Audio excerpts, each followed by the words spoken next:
Hola, hola, ¿qué tal? Y bienvenidos a este nuevo podcast de Evo Academy. Si estás escuchando este podcast, seguramente has visto todo lo que está pasando con el tema de inteligencia artificial o IA.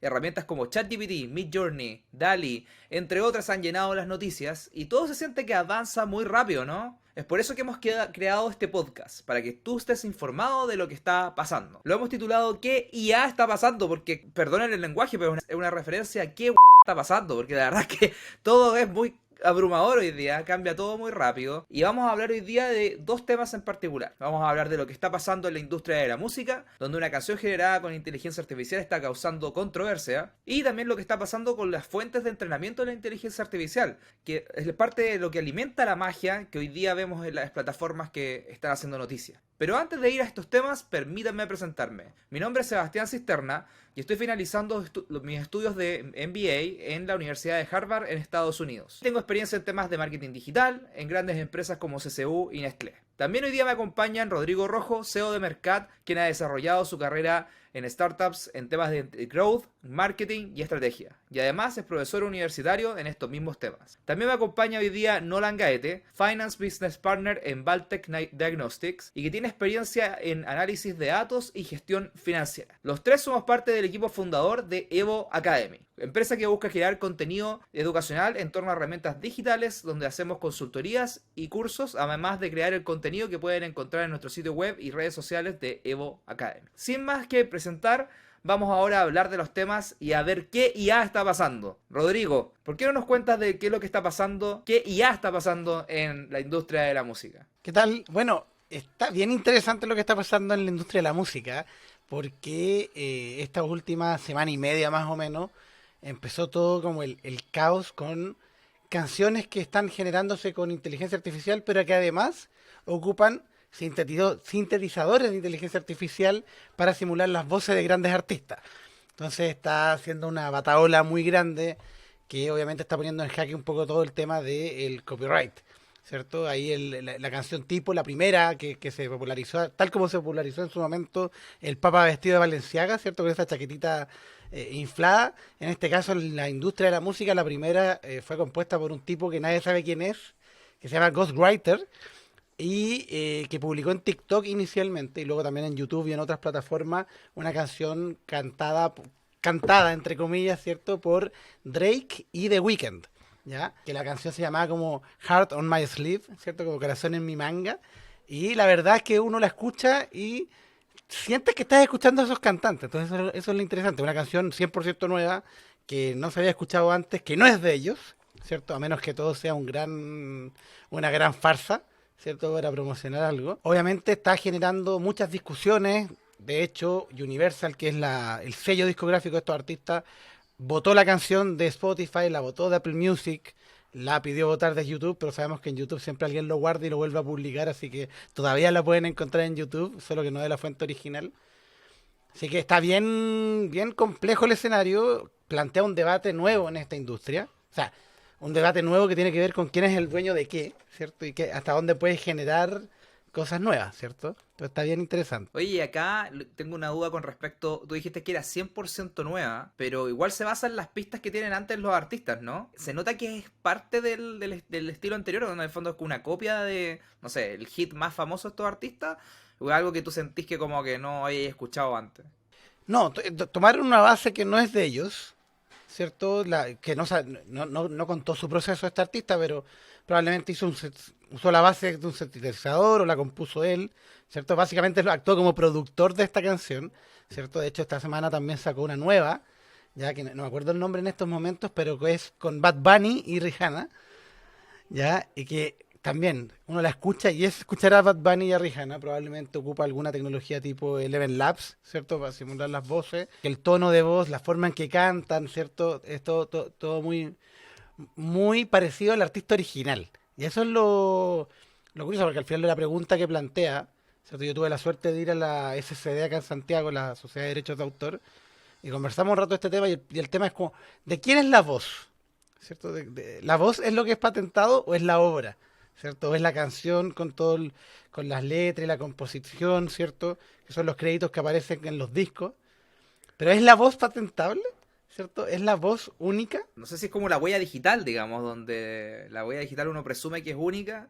No sé si es un tono de voz único o no, la verdad. Que eso igual, si me permiten ahí intervenir un poco, es complejo porque, bueno, de hecho se ha visto en la televisión muchos programas que, por ejemplo, Mi Nombre Es, entre otros, donde imitan los tonos de voz de otras personas.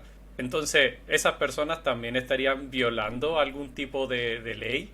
Hay el caso clásico de Marc Martel. No sé si conocen a Marc Martel, pero él imitaba en YouTube, ¿cierto? Cantaba las canciones de Queen. Su tono de voz, su forma de cantar era muy similar a Freddie Mercury. De hecho, en la película, ¿cierto? La película de Queen, en las canciones, la voz que canta es él, aunque él no era el actor, ¿cierto? Pero él se sumó a la producción para simular las canciones, ¿cierto? En conjunto con el actor.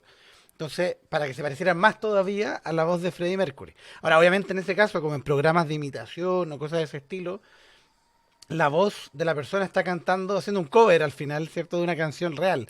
Él, pero no está ocupando una voz, por ejemplo, la voz de Drake para cantar cueca, ¿cierto? No estáis haciendo, no lo estáis sacando de contexto. Y acá en el caso de Ghostwriter lo que sucede es que canta canciones que son del estilo de él, ¿cierto? Entonces se abre ese debate. Y en el mismo debate, por ejemplo, Grimes, ¿cierto? Que es la, no sé si es la esposa o ex esposa de Elon Musk. Por lo que caché es la ex partner de los Musk, como ya no están juntos. Ella misma dijo así como, oye, en verdad, en este mundo donde la iba a estar, si ustedes quieren ocupar mi voz para hacer canciones, nos vamos 50-50 y listo, ¿cierto? Así que úsenla sin problema. Entonces hay dos visiones, ¿cierto?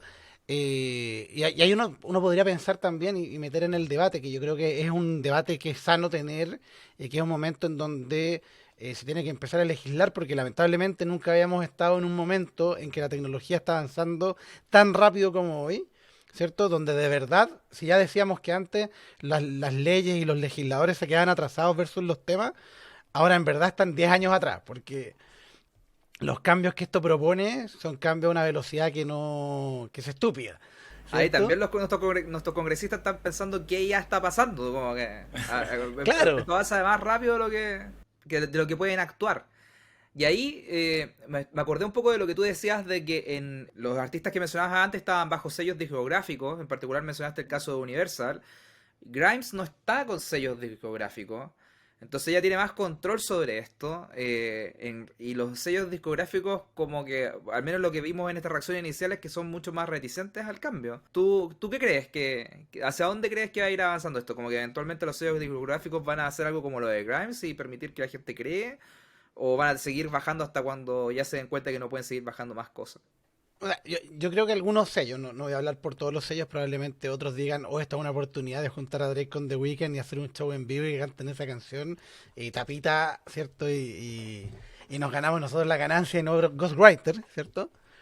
Pero yo creo que lo primero, el primer instinto de todos, ¿cierto? Independiente si en este tema de la música, pero también lo que está pasando con otras industrias como los escritores, los freelancers, ¿cierto? Que están viendo cómo ChatGPT los amenaza. El primer instinto es defenderse, ¿cierto? El primer instinto es tratar de frenar esto. El primer instinto es que, oye, no quiero que te metas en mi cancha, en vez de adoptarlo y ver cómo lo hago para resolverlo de alguna forma. ¿Cierto? Y acá yo creo que lo va a terminar pasando es que se va a llegar a alguna especie de punto medio, pero no sé si logren hacerlo como quieren las discográficas porque la tecnología está avanzando muy rápido. Y hay mucho argumento para lo otro. Por ejemplo, uno podría ir y decir, ya perfecto, pero toda la música electrónica, ¿cierto? La música electrónica que samplea canciones de otros, ¿cierto? Les cambia el tempo, construye canciones nuevas usando trocitos de otra, ¿cierto? El caso memorable de Daft Punk, ¿cierto? Que muchas de sus canciones hay canales de YouTube que las analizan y dicen, miran, este trocito de acá es un sampling de un video de una canción del 1985, de no sé qué. Ya, pero ¿eso qué están haciendo? ¿La música electrónica, alguien toca el instrumento realmente, alguien canta realmente o todo es sintetizado? Entonces, al final, ahora la inteligencia artificial, ¿qué es? Es un sintetizador, solo con más inteligente. Oye, ahí estoy pensando como, porque hay parte de nuestra audiencia que hoy día está trabajando en empresas y vamos a ver que este tipo de cosas van a empezar a afectar también nuestra manera de interactuar con los contenidos de las marcas. En particular estaba pensando que cuando, por ejemplo, yo antes trabajaba en Entel y Entel estuvo mucho tiempo con una misma persona haciendo las voces de los comerciales. O sea, todas las voces de los comerciales de Entel eran la misma persona.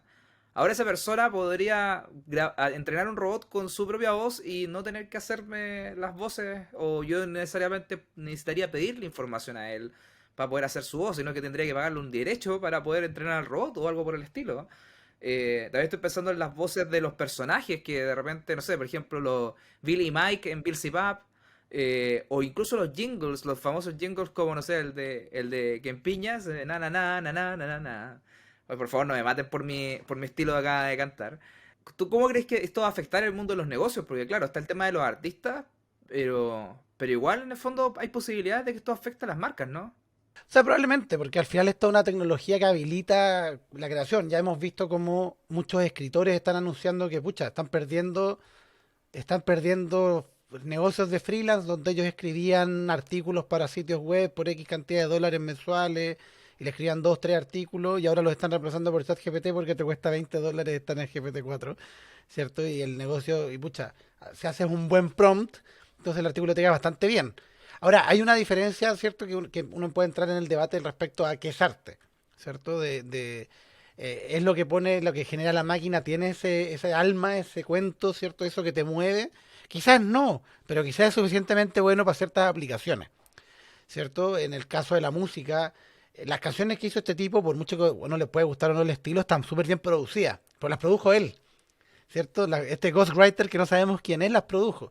Entonces siempre hay alguien metido. Y yo creo que acá el tema es cómo ocupamos la inteligencia artificial como una herramienta que facilite. Quizás, por ejemplo, este locutor que hace las voces de Entel, pucha, entrena un modelo con su voz o cede los derechos de su voz a Entel y en vez de tener que ir a grabar de vez en cuando y en frío porque está lloviendo afuera, pucha, ocupan su voz, le pagan una comisión y él puede vender otras cosas o dedicar su tiempo a otra cosa. Y también habilita de una forma a marcas más chicas, porque normalmente llegar y generar contenido con esa calidad, ¿cierto? Porque no todos están entrenados para hablar, ¿cierto? Con la voz especial que tienen todos estos locutores, o los que hacen o sea, voz en off, ¿cierto? O los mismos que escriben. Entonces habilita o empareja la cancha para que los chicos que no tienen acceso a eso puedan generar contenido de mucho mejor calidad de lo que estaban haciendo antes. ¿Cierto? Puedan limpiar, por ejemplo, ahora que se filtran los ladrillos de mi perro, podemos limpiarlo con AI, ¿cierto? Ocupar la inteligencia artificial de Adobe nueva que limpia los ríos de fondo, ¿cierto? Que es impresionante. Entonces se nos habilitan herramientas que antes no teníamos y que nos permiten tener acceso a un contenido de mejor calidad, ¿cierto? A competir de mejor forma. Para las grandes marcas, ahorrarse esas lucas, no sé si impacte tanto en el negocio, ¿cierto? El ahorro que se genera por no pagarle al locutor de esto o de lo otro, o quizás lo que permite es que puedas generar por fin esa multitud de piezas que te gustaría generar para todos los formatos de las múltiples plataformas, ¿cierto? Que nos pide el marketing de hoy, ¿cierto? Porque antes quizás no tenías la capacidad, te alcanzaba para hacer 2 videos, 3 videos, y quizás ahora puedes hacer los 2, 3 videos centrales con la voz principal, ¿cierto? Y hacer las historias de 15 segundos en Instagram o los reels cortos, ¿cierto? Y tener variaciones diarias usando inteligencia artificial en algunos casos, porque es algo más efímero, es algo que dura menos tiempo, que no requiere esa conexión emocional, ¿cierto? Y poder tener por fin 1000 piezas distintas para una misma marca en un solo mes, ¿cierto? Y poder generar eso. Entonces también te habilita de repente esa capacidad de generación. Ahora, ¿para dónde vamos y dónde vamos a llegar? No sé, pero sí estoy súper entusiasmado con lo que está pasando. Y ahora, ¿quién podrá defendernos? Oye, y siguiendo con los temas, y ahora quiero pasar a hablar con Nolan, quiero hablar del tema de las fuentes de entrenamiento. Y antes de pasar a este tema, solamente como para poder aclarar la cancha técnicamente hablando, Nolan, ¿nos puedes explicar un poco qué son las fuentes de entrenamiento antes de entrar a tu tema en lleno? Todos estos modelos son al final modelos estadísticos, donde se etiquetan cierta información, se retroalimenta a estos modelos y de esa manera empiezan a entregarte cierta información. Esa fuente de datos tiene que salir de alguna parte. Y en este caso, la mayoría de los modelos que estamos conociendo ahora se entrenaron a través de toda la información pública y filtrada que está en internet. Y es por eso, Nolan, que cuando de repente, yo he visto últimamente que escanean la Constitución de Estados Unidos y dicen, oye, dime robot si esta cuestión la escribiste tú o no, y sale como que un 90% de seguridad que la Constitución de Estados Unidos, que fue escrita hace muchísimo tiempo, antes de que existiera este nivel de tecnología, es 90% escrita por un robot. Yo creo que muchas constituciones están en ese modelo de datos. Todos estos modelos al final lo que te van a entregar son cosas que aprendieron, que estaban escritas en alguna parte.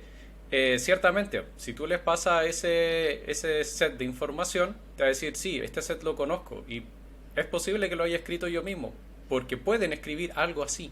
Chuta, espero que mis posts de Facebook de hace como 10 años atrás no estén ahí porque me arrepiento tanto de las cosas que he escrito antes que no quiero que haya sido entrenado. De hecho, lo curioso es que hubo una noticia en Sataka, un periodista ahí que dijo, ¿qué hace mi blog ahí? ¿Cómo se enteró de eso? Hay un reportaje del Washington Post, lo pueden buscar como Washington Post, ahí Chatbot Learning, donde Google publicó cuál fueron todas sus fuentes de información. Y este periodista, bueno, dijo, a ver, voy a buscar mi blog, lo puso, y claro, su blog tenía súper pocos tokens. Tokens son pequeñas palabras o frases que el modelo tomó. Y que estaba ahí efectivamente dentro del modelo de entrenamiento. Wow, pero eso igual coloca con el fondo como con lo que hablaba Rodrigo antes, es como que está el desafío de la propiedad intelectual acá, ¿o no? Porque este periodista le pagaron para que él escribiera esto probablemente, o quizás en su propio blog él lo escribió, pero él cedió estos derechos, o ya después habían expirado por los años, algo por el estilo. Y es que ahí, de hecho, es donde empiezan a surgir varios problemas. El tema es que todo lo que está en Internet se presupone público. Sin embargo, empiezan el tema también de los derechos de autor y otros tipos de licencia. Tanto ChatGPT como Midjourney, como Llama de Facebook, como C4 de Google y BART que lo estaba utilizando ese modelo, se entrenaron de información que estaba en Internet, en cualquier parte. De hecho, Davis Holtz, el fundador de Midjourney, le preguntaron efectivamente si es que su modelo se había entrenado simplemente con imágenes que estaban en Internet con licencia abierta. Y él respondió firmemente de que no. De hecho, él no sabe si es que las imágenes que utilizaron para entrenar Midjourney tenían algún tipo de restricción de licencia o no, porque él mismo dijo, era imposible saber eso, y simplemente tomaron un set de datos y entrenaron a Midjourney. Wow, de hecho, esa cita que la encuentro, wow, o sea, honesta, pero igual es, de cierta manera es como terrorífica de alguna manera. Me acuerdo de que el fundador el actual gerente general de Google, Sundar Pichai, él no sabía todos los alcances de la tecnología que estaban creando ahora. O sea, en el fondo, esta tecnología avanza más rápido de lo que podemos comprender, porque antes uno entendía todo lo que pasaba con lo que estaba programando, pero ahora, como son inteligencia artificial, por decirlo de alguna manera, tienen su manera de ir evolucionando más allá de la inteligencia humana. También pasa otro fenómeno que tiene que ver con la persona que sube contenido a internet. Porque no solo pasa eso, sino que además de repente yo he visto artistas que suben sus imágenes a ArtStation o a DeviantArt o cualquiera de estas plataformas y no marcan si es una imagen con derechos de autor reservados o si es de uso público, a pesar de que las herramientas están ahí. Entonces uno encuentra en Google de repente y uno puede hacer búsquedas, especialmente cuando vas a buscar algo que tiene como los típicos patrones de agua que lo bloquean.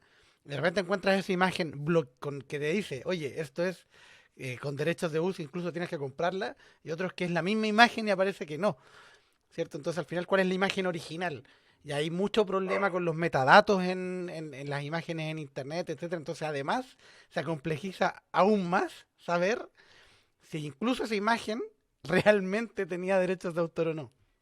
Exactamente, y de hecho esto ha escalado tanto que ha llegado a los tribunales. Hay un par de ejemplos que me gustaría comentarle, que es de Getty Image, que efectivamente tiene imágenes en internet, pero para poder utilizar sus imágenes para cualquier fin comercial, publicitario, etcétera, tú tienes que pagar un derecho. Y el tema es que, claro, Stable AI, que son los dueños de Stable Diffusion, entrenaron su IA y por tanto tienen, entre comillas, inspiración de esas imágenes. Entonces Getty Image dijo, espérate, yo no te dejé utilizar mis imágenes para entrenar tu modelo. Así que presentaron una demanda contra Stability AI en los tribunales. Y no solamente se queda ahí. Hubo una asociación entre Microsoft y OpenAI para desarrollar Copilot, que es una inteligencia artificial que te ayuda a programar. ¿Qué pasa? Copilot se entrenó en base a toda la información y todos los códigos que existen en GitHub. GitHub es una página donde muchos programadores suben su código con distintas licencias, pero entre esas licencias de hecho está el, ok, usa mi código gratis, ningún problema, pero si lo utilizas efectivamente para temas comerciales, tienes que citarme, tienes que decir, este programa lo hizo tal persona. Copilot te puede dar un extracto, te puede dar algo inventado, tú no sabes, pero puede ser el código de alguien. Y ahí también, de hecho, hay otra demanda. Y ahí me pregunto yo, porque en algún momento estas personas van a pedir que les paguen por esto. ¿Cómo monetizas parcialmente? Porque en el fondo parte de ese código puede haber sido inspirado en un código y otro en otro y en otro en otro. En el fondo hay muchas partes de esto. ¿Cuándo la parte que tú extraíste de un código es suficiente como para que tú le puedas pagar a alguien por esa contribución?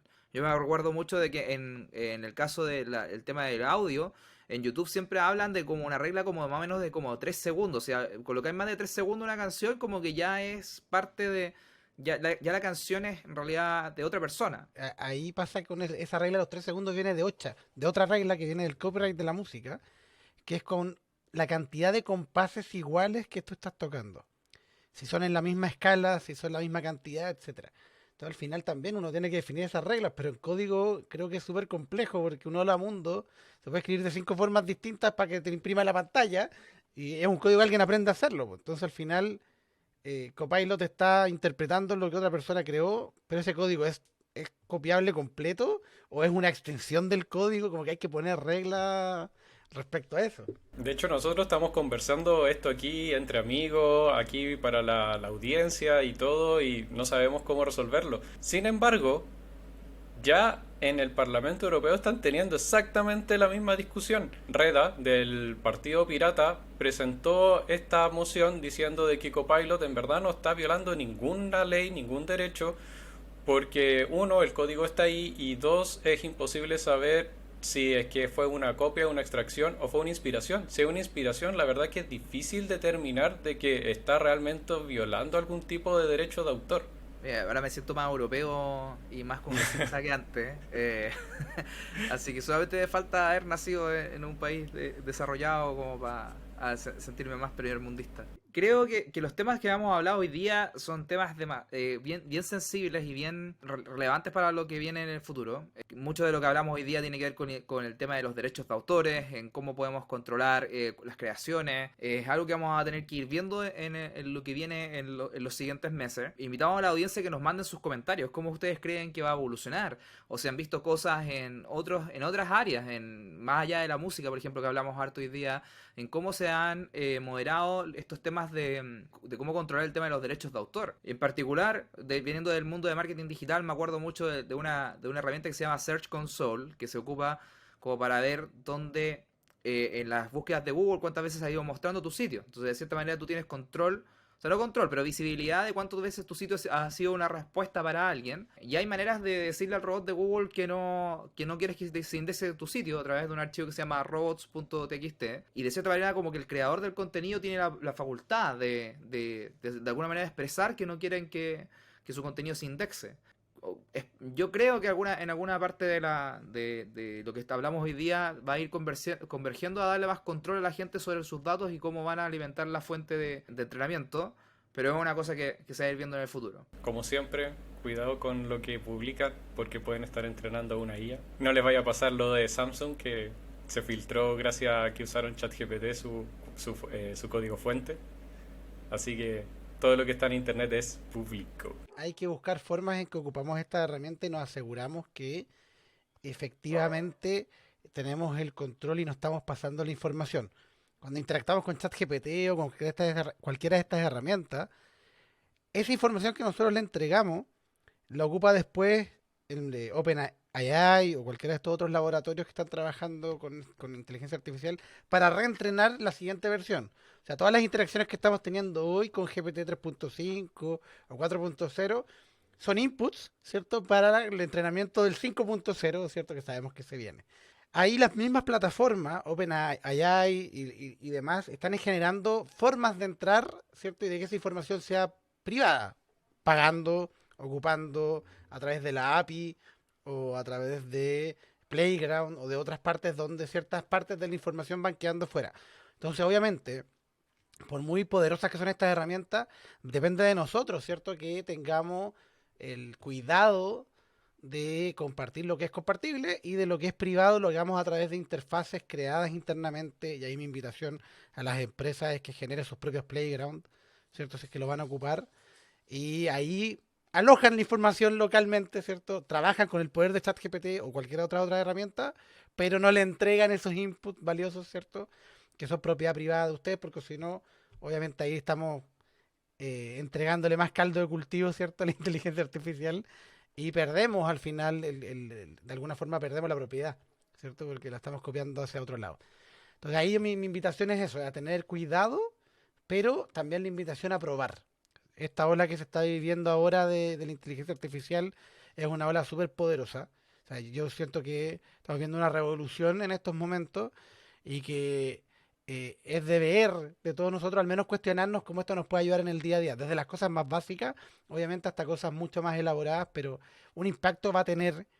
Y si no empiezas a meterte hoy a ver qué está pasando, probablemente en un año te estés quedando muy atrás o incluso algo amenaza tu negocio y no te hayas dado cuenta. Como para poder colgarme un poco lo que estás diciendo, si es que ustedes necesitan ayuda en navegar este espectro de soluciones y para estar más actualizados con respecto al día, no se olviden de seguirnos en redes sociales, en Evo Academy, búsquenlo en sus redes sociales favoritas, o evoacademy.cl.